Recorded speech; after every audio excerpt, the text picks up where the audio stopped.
My guest on the podcast today is not afraid of uncertainty. In fact, she embraces it. In this episode, we talk about her bold pivot from lactation equity work to the world of artificial intelligence and how her public health training informs both. She shares what it means to lead from values like curiosity, compassion, and humility, and to navigate systems that weren't built for her with intention and care.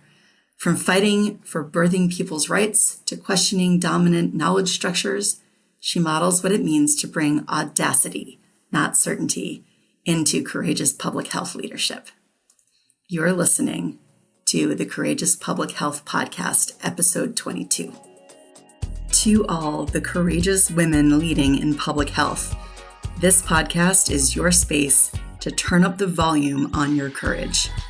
This space centers your voice. This space celebrates your passion. This space amplifies your courage. My role? To listen, to amplify, and to stand with you in the fight for equity. My name is Dr. Christy McClamrock. I am an epidemiologist, consultant, the founder and CEO of Courageous Public Health, and the host of the Courageous Public Health Podcast. Each week, I have real, unfiltered conversations with women doing the work of public health about the challenges you face, the power you hold, and your vision for the future.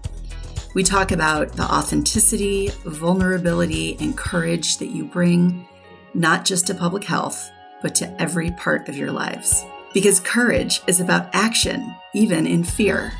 It's about taking up space, leading unapologetically, refusing to be erased, and knowing you never have to do it alone. If you're ready to turn up the volume on your courage, if you're ready to take up space, if you're ready to smash the racist, patriarchal, cisnormative, heteronormative, ableist, capitalistic systems, then let's dive into this brand new episode. Thank you for joining me on this episode. I'd like to start by introducing myself if you're brand new to the podcast, or reintroducing myself if you're a returning listener. My name is Dr. Christy McClamrock, and I am the CEO of the Courageous Public Health Consulting Firm, where we support public health organizations through workshop design and facilitation and speaking engagements. I am so excited to introduce you to my guest on this episode. Let me formally introduce her, and then we'll jump right into our conversation. Zainab Shipchandler is a health educator, public health consultant, and maternal and child health advocate.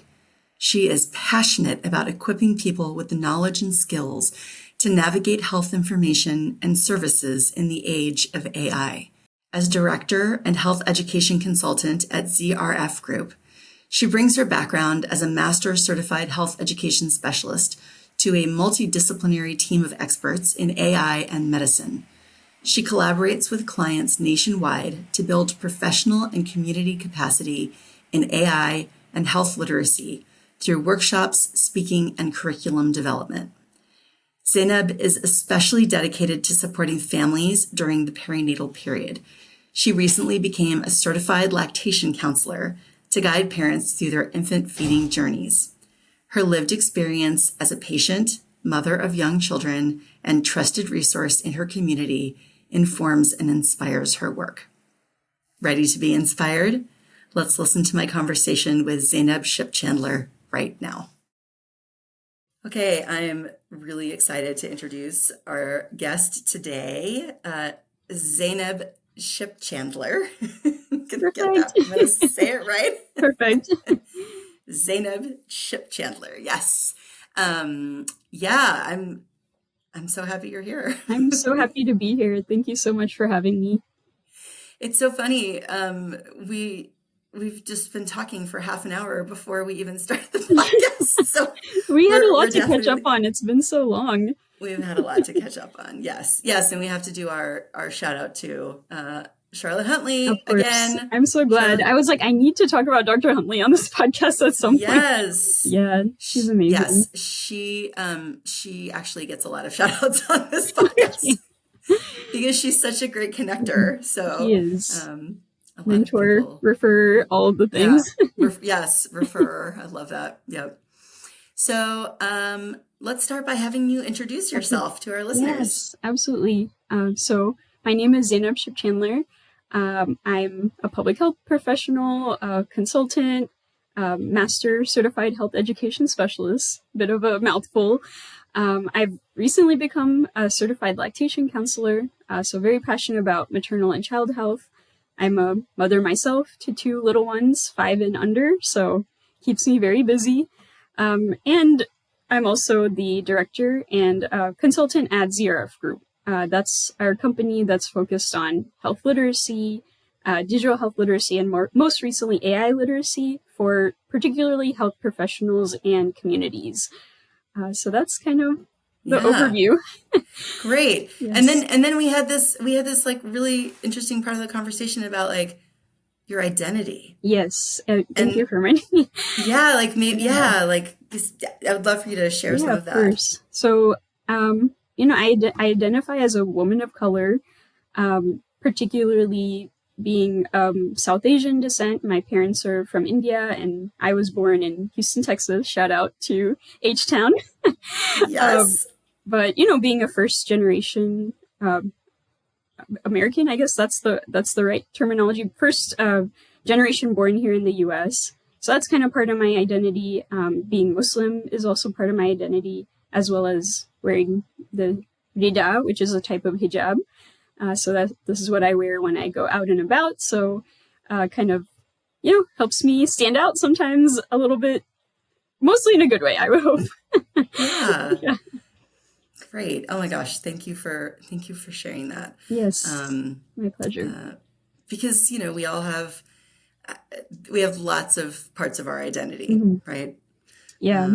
Yeah. There's a lot of facets. I think I could go into all sorts of other facets, but I think in terms of just like identifying as a person, and then also like as a mother, there's also that identification, or entrepreneur, like there are so many artist, painter, basketball player, you could just add all of them in there. Oh, I love it. Yes. Yeah. Yep. We are so many things. Yes. And they're all worth celebrating. So we get to celebrate them here. Okay. So let's jump right in. I'm really excited to talk to you about courage. And taking action despite fear. And so, let's make some space for you to share some experiences from your life, professional life, personal life, about courage. Absolutely. So courage, I'm definitely practicing that, because there's always a lot of things that you're like, oh, I don't know about this, but pushing through. So I appreciate the question a lot. The first thing that comes to mind, there are a couple things just recently that I feel like I've been in that courage mode.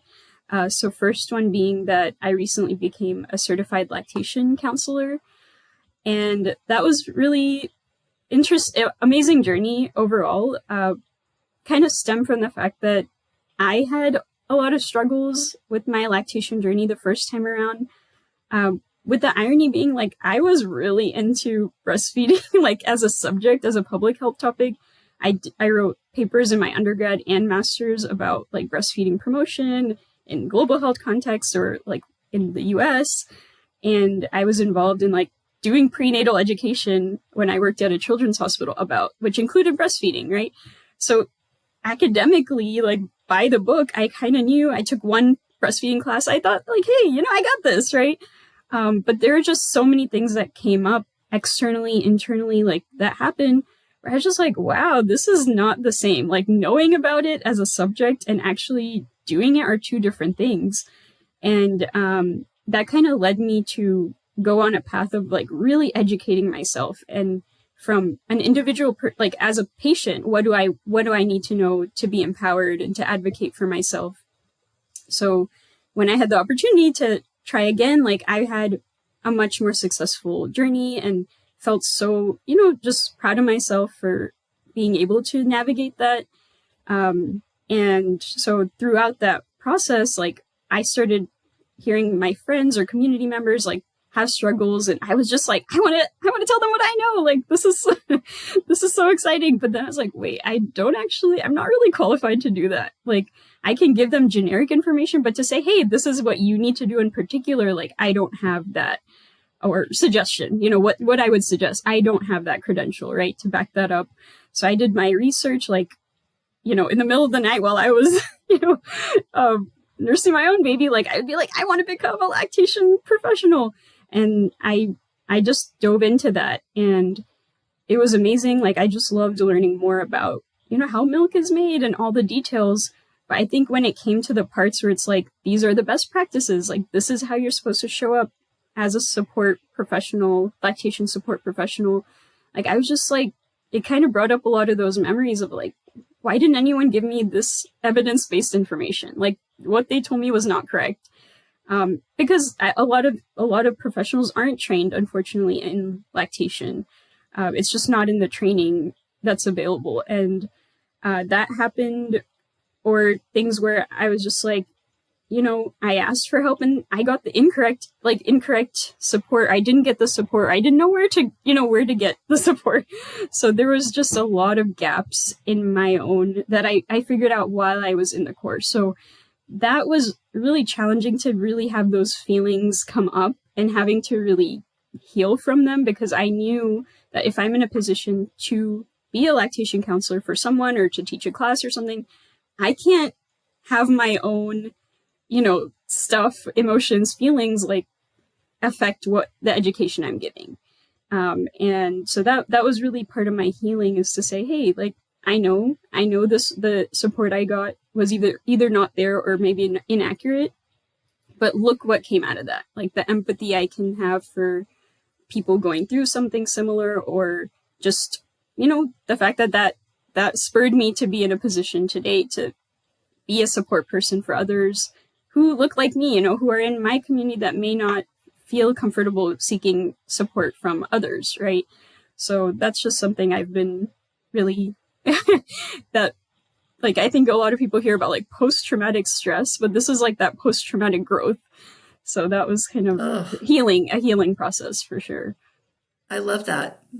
Post-traumatic growth. Yeah. That should definitely be a term. I think it is. I didn't make that up. You didn't make it up. Okay. I haven't heard it before. So I'm gonna have to use that more often. If it did, then hey, you heard it. You heard it here. There you go. Yeah, I'm thinking about the idea of like lived experience, and as public health professionals that we bring our own lived experience, right. And that can be really powerful, and like we can make space for that. Make space, exactly. And then I think it actually makes us better at what we do. Yeah, I think I can now be coming at it like in a way that can help and connect, versus like kind of make it about me and, oh, that happened to me too, and oh my goodness, that was terrible, versus like, I understand where you're coming from, like it can be so hard, that I think that's a very like delicate balance, that to be able to be healed enough that you can really be there for somebody and understand where they're coming from, but not make it about, make it about me, versus making it really being there as a support person for them. Yeah. Well, and I mentioned to you before we hit record, that, my daughter's 19 now, and I've recently been remembering that I was not able to breastfeed, and that was sort of a medical decision that was made while I was still pregnant. Right. And that I have a lot of feelings about that 19 years later that I realized I never really made space for and dealt with. And so, I'm really inspired. Thank you for sharing that. And I think a lot of people can relate with just when you haven't met, that idea of what you had envisioned, or maybe like you said, you had that intention, but you don't realize like there's a grief or a grieving process that can happen. Even if you knew, hey, I wasn't going to do this, that wasn't my plan, but that can be a grief process. And I think there's a lot of emotions, right? People can feel shame, people can feel guilt, like, Yep. and I've done a spectrum of things. I've pumped, I've had, the combo feeding, the just formula, like, or exclusive breastfeeding, quote unquote, like there's a range of different things. And I think that the lack of judgment is a very important one for me, is to say, hey, like, I'm here for you, whatever your goals are, wherever you are. And that's really important for me, is like, because those feelings are very real and they're very painful, and it's a vulnerable time that you're already going through so much lack of sleep, like, just having given birth, recovery, a little person that's completely dependent on you for everything. It's a very, that's why I think that's why I'm so passionate about that time period and supporting, mothers, birthing people, entire families during that time, because there's so much that is going on. And even if I can help in a little way, like, that's an honor and a privilege to be able to be part of that. Absolutely. And it's tricky. I feel like this is a tricky thing where, this is probably true for lots of health. I guess it's not a health outcome, but it's like something that can lead to better health outcomes. So, we want to encourage people to breastfeed because there are all these benefits that we know. And so, there's a lot of stuff out there about the importance, and you really want to do this, and not forgetting that there are instances and some, there are instances where it's not possible. And so all of the positive public health stuff about breastfeeding can sometimes backfire a little bit. And just to remember that. Yeah, remember that. I think it's important to say, hey, if someone has that intention, they want to do it, and, giving the education prenatally, like, hey, these are the options, and this is why we do recommend breastfeeding. These are, this is a science, right? And you can make that informed decision for yourself. Yeah. I think what I hope is that people, if they do choose to breastfeed or they want to do that, they have the support. Right. Yeah. And they don't feel that grief from not being able to continue or do it when they really wanted to, but they had so many obstacles that could have been preventable, the support, or even like, paid family leave, like, paid parental leave is not always or mostly not available, things like that. It's not in your control fully. So, because of some external factors. So that's something we, as individual, providers, and as a society, as public health professionals, like, that's something that's so important for us to be advocates for, is like, hey, how can we make it so if people want to do this, because we are recommending it and we're saying this is what's best, quote unquote, ideal. I want to say, I don't want to say the word best. Like, I know that's also very challenging, but what is recommended. I'll say that. When we say that's what recommended, but then we make it as a society almost impossible to achieve it, it can create so much guilt that I wasn't able to make this recommendation. Like, it's just not fair. It's not fair. to set, it's like, to make everything, to say this is, recommended exclusive breastfeeding till 6 months, and who gets 6 months paid leave in the United States, right? I haven't heard of anybody myself. So I think we have a long ways to go in terms of making those structures actually conducive to reaching that goal. Yeah.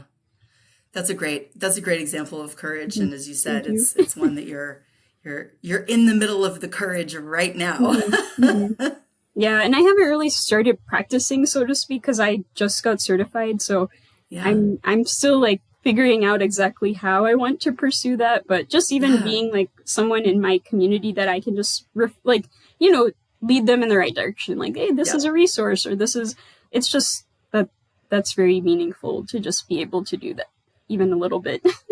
Absolutely. I think you have another example of courage too. My second example is also happening right now, which is just, coming back from my own, parental leave, and I'm a business owner. So I kind of gave that to myself. And I was like, if I had my ideal situation, like how much time would I give myself? And I think I even extended past what I anticipated. But that's because I just, I wasn't ready yet. And I was really locked in on, bonding with the baby and being and healing myself. And I was doing the certification, and I was also working on like our business admin, in the background. Yeah. And in terms of being out there, with the clients and all that kind of stuff, I think it has been like a gradual process. And I think there are many reasons for that. I think as someone who's coming back, like you have so many more like family responsibilities, like with a new child, and like you're barely getting enough sleep and things like that. Yep. So you have to build yourself back up to say, hey, like I want to show up in a certain way for clients. And it takes time. And that also, it's building yourself back up with your skills and your experience, like remembering, I do know what I'm talking about. Like I've done these things before. I have this many years of experience. Like kind of you have to really get back into that mode of like, I know what I'm doing. And then obviously, like right now, there's a whole different realm of public health going on. Like the environment is so different. And to come back into a space where funding is being cut, like people are losing their positions, like it's just so different than I think, unfortunately, pandemic was not I wouldn't want this like to be the reason for this to happen, because ideally like public health is always important. But I think there was such a kind of influx of funding and all that kind of stuff because of the realizations from the pandemic or the needs from the pandemic. So that was kind of where my business had started, where there was a lot of emphasis on things like health literacy, for example. And so now it's just a totally different environment coming into this. That's also kind of an uphill battle. So, and then on top of that, we decided, my sisters and I were the ZRF. So I'm Z, and then my sister Rokaya and Fatima. We're really, during this leave, like we really started to coalesce around our vision of what we wanted to do together. And yeah, it's pretty cool. That. I didn't know this was like a sister. Yeah. It's a collaborative sister company. I love it. Yeah, it's a very interesting story about how that all came to be. But beautiful.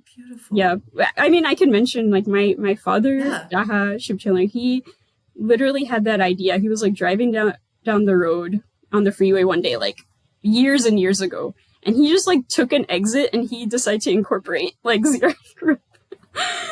It was before we probably even graduated.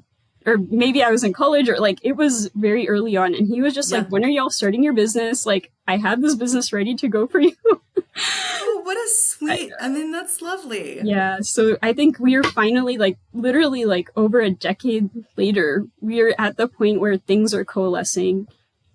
One of my sisters is an AI professional. She's very experienced with AI. She's started a newsletter called Amida.ai, which is focused on teaching moms about AI. And my other sister's a family medicine doctor. She's in her residency. So there kind of came like this we made a Venn diagram, literally. and we kind of found this like overlap. Of course we did. And and then the middle is like, AI literacy for caregivers and care providers, health professionals, doctors, nurses, you name it. So yeah, that's kind of the vision. That's the goal. And we're just, that's really cool. I'm glad that, none of the sisters decided that they wanted to go off and do something totally in left field. That really, your father had he had the vision. I don't know. He had the vision, and we kind of are all doing our own thing, and then we come together, and that's where the courage is for me, is like, I'm not a doctor, I'm not an AI expert, but we're greater. The sum of the parts is greater, right? And that's where I think as public health professionals, we also have to kind of lean into that as being like, I don't know everything, and that's okay. Yeah. And I can lean on the expertise of other people and we can put that all together. Because I know, at least for me, like AI is very new. It's kind of, I'm honestly a little scared of it, to be honest. And that's why I think it's important for me to be part of this team, because I'm just like, but what about the privacy? But what about, right. The bias? And what about, and we all care about that. We care about that deeply, is just having things done equitably and safely and responsibly. That's really our focus, is people knowing about it so we can make sure things don't go awry, as much as possible. So that's also been courage of being like, wow, like I'm really talking about something no one else is talking about. Like it's brand new, right? Yeah. In terms of talking about it in terms of public health or in terms of caregivers, like that is something that is not as much part of the conversation. No. Well, it is now. It is now, hopefully. Yes. We're having the conversation right now, so it's happening. The conversation right now. It's funny because you said, you don't know of any companies that give time off. I mean, you said 6 months, but it's like companies that give the time off. They give as much time off as the new mother needs. Mm-hmm. And now I'm like, well, I know of one company. I know. And it's so, I know at least one company. True. It's so hard. It's really so hard to be like, whoa, I took off like maybe a year like of external facing, stuff. Like I was still obviously, in my rest and my recovery, I was still doing all sorts of things, but and having the wheels turning, because as an entrepreneur, like the wheels are always turning. Yes. There's no off switch on those There's wheels. no off switch. But that rest is also very courageous, I think, for us, especially as women of color, anything where you're just like, if I'm not working constantly, like, what are people going to think and all that kind of stuff, where you're just like, it can be risky, to be honest. It can be very risky. And I'm in a privileged situation where I was able to do that. And, have a support system, family support system that allows for that. So it's not possible for everybody. And I just really hope it is. I think a year, like I could have, I think some countries offer 2 years. If I'm not mistaken, like, wow, amazing. Yeah. Amazing. I don't know if it's all paid. I don't know what the whole situation is, but I think there's just an expectation that you need time. And that's not always. Unfortunately, it's such a privilege to have that. Yeah, it should not be a privilege. It should be the baseline. Yeah. Mm-hmm. So I'm very interested in the next question, which is about how you express and embody your power as a woman of color doing the work of public health. And, obviously you mentioned like being a woman of color in spaces that may not always welcome you. And what kind of challenges have you faced around that? And maybe you can share some strategies that have helped you navigate those challenges. Yeah, sure. So I think just like the power comes in, and this can ebb and flow. Sometimes I feel powerful about it. Sometimes you can feel, insecure, feel like, I don't know, what are people going to think again? Those thoughts in your mind, right? But I think the strength has really come with knowing that, like, my identity is kind of like a bridge or a connector with people, because I'm wearing my cultures on my sleeve, so to speak. And so people feel, I think that's been my experience, is people feel comfortable sharing their stories with me and knowing that I'll respect their values, their traditions, their beliefs, because I'm presenting that to the world. And I've just really had amazing experiences, like hearing, when you do focus groups or interviews with people, and just the connection that is just there with all sorts of different communities that I've had the privilege of working with. And even organizations, like reaching out specifically because of that, my identity or the perspective that I bring. And being able to serve my own community has also been very important for me. So that's where I can leverage my identity as a strength, as opposed to saying, oh, I'm able to do this in spite of, wearing my outfit or anything Yeah. like that. It's more so I can show up even better because of how I am.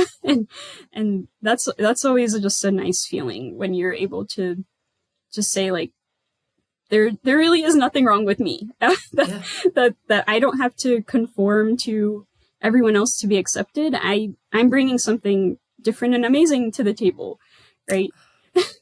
Yes. Yeah. Yes, you are. Thank You you. are Thank bringing you. something amazing, Yes. different and amazing to the table. Mhm.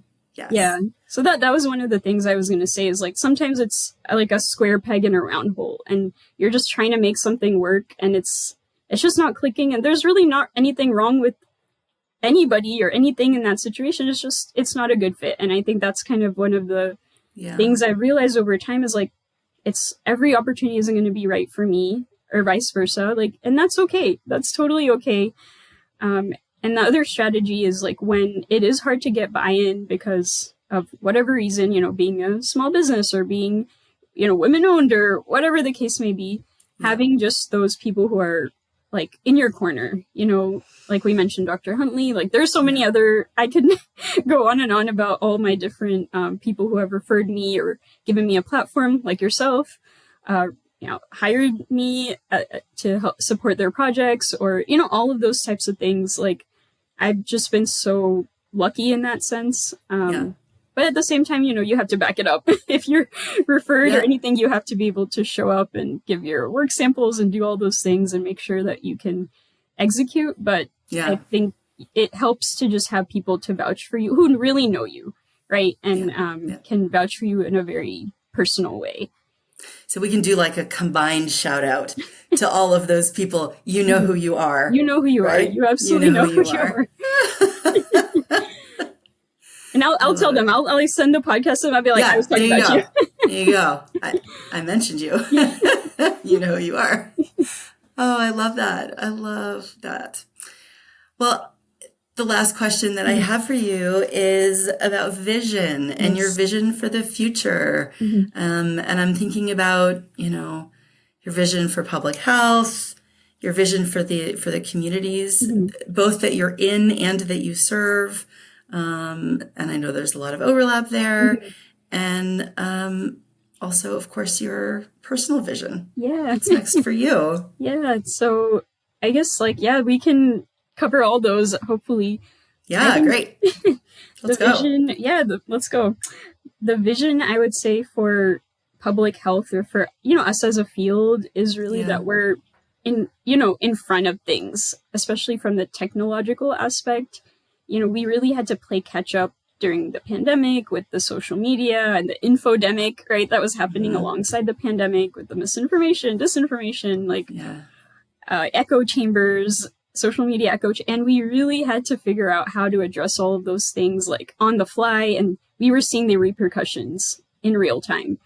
And what I'm hoping is that with AI, we can be trying to get ahead of it in terms of what are the policies, what are the practices, how can we improve the literacy of the community so that if they're interacting with these tools, they can do it in a safe, responsible way. They know what to trust, what not to trust, especially when it comes to health information, because it can literally be a matter of life or death, sometimes when it comes to, or many times, when it comes to health information. So that's kind of on the the health AI literacy piece of it. And then, in terms of, I would say broader perspective is just looking at us as a global community, right? As, because I think we can say this is public health, this is us, and then that's global health, that's them, versus saying hey, we're all interconnected. Things that are happening here are affecting us and vice versa. And kind of what we touched on in terms of policies, practices, traditional support practices for parents and new families, that there's so much that we can learn from different cultures that exist here in the US or all over the world that we can, take from that and see what would help us, to reach those goals that we have as a society. And alternatively, right, we also can be aware of the things that are happening all over the world that we could, advocate for, or we can, share our knowledge or resources, because I think we have so many rich, as public health professionals, women in public health, BIPOC women, all of us have so many amazing perspectives and like experience, knowledge, that I think we can shed the light on a lot of things that are happening, even globally. So I think that's something that there's a mutual exchange that could happen. Absolutely. Yeah.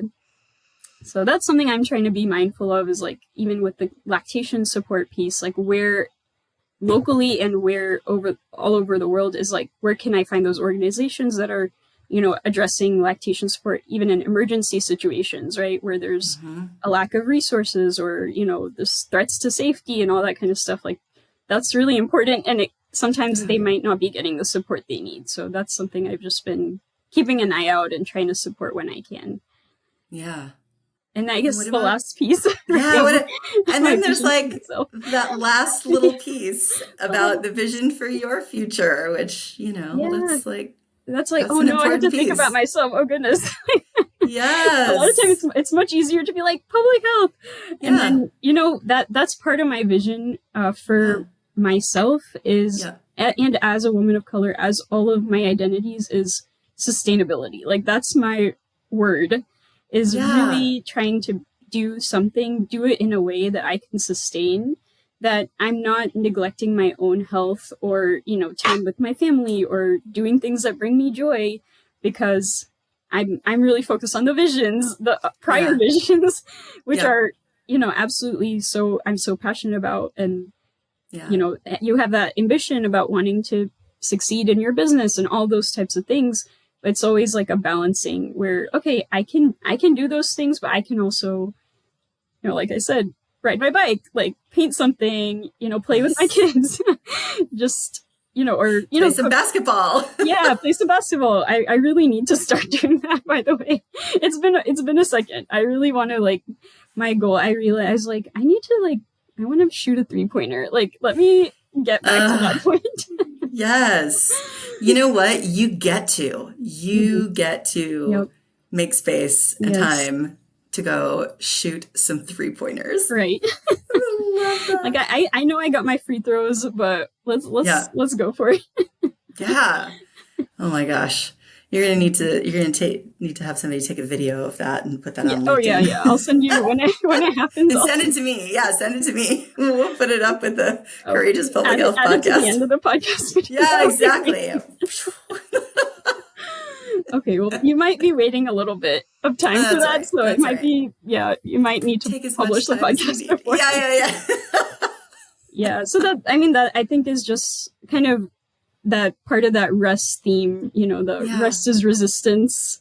Yeah. Trisha Hershey wrote an amazing book, which I highly recommend, about rest being a resistance practice. So that's something that, I've been trying to implement, and trying to have that impact, but also protecting my peace, protecting, my health and everything like that. That's also very important.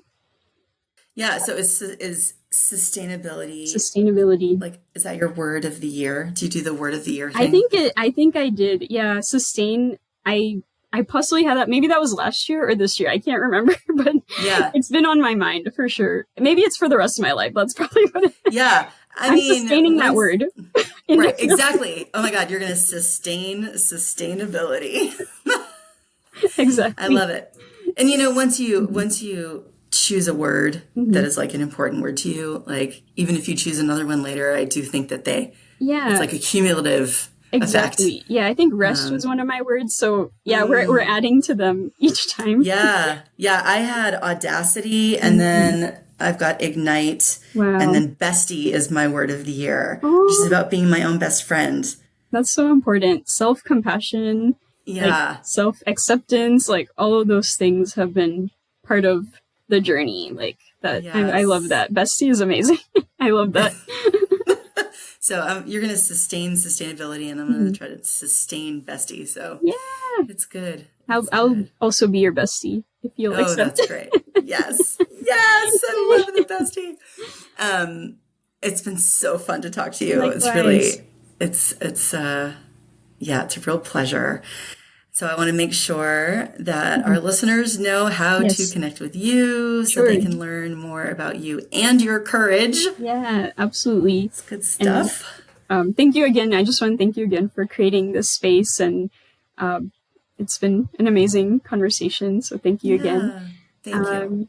The best way to connect would probably be like through LinkedIn is a great way to reach out. And we also have an Instagram page. So I think LinkedIn is probably the best way to reach out in general. And we also have our website. So people are free to reach out through there as well. Okay. So we will put both of those links in the show notes for this episode. And people can reach out to you. Absolutely. Yeah. Look forward to connecting with any and everybody who is, is interested in any of these topics. I would love to connect. Bring it on. Yes. Bring on the connections. Yeah, absolutely. Oh my gosh. Okay. Well, again, it's been a pleasure. And guys, thank you so much again. Thank you. Sometimes courage is listening deeply before speaking up. Sometimes courage is staying soft in systems built on extraction. Sometimes courage is following questions no one else is asking. Zainab reminds us that courage can be quiet, iterative, and visionary, that honoring maternal wisdom, embracing the unknown, and reimagining our tools can be acts of radical love. You can connect with Zainab Shipchandler on LinkedIn, Instagram, and the ZRB website to learn more about her and her courage.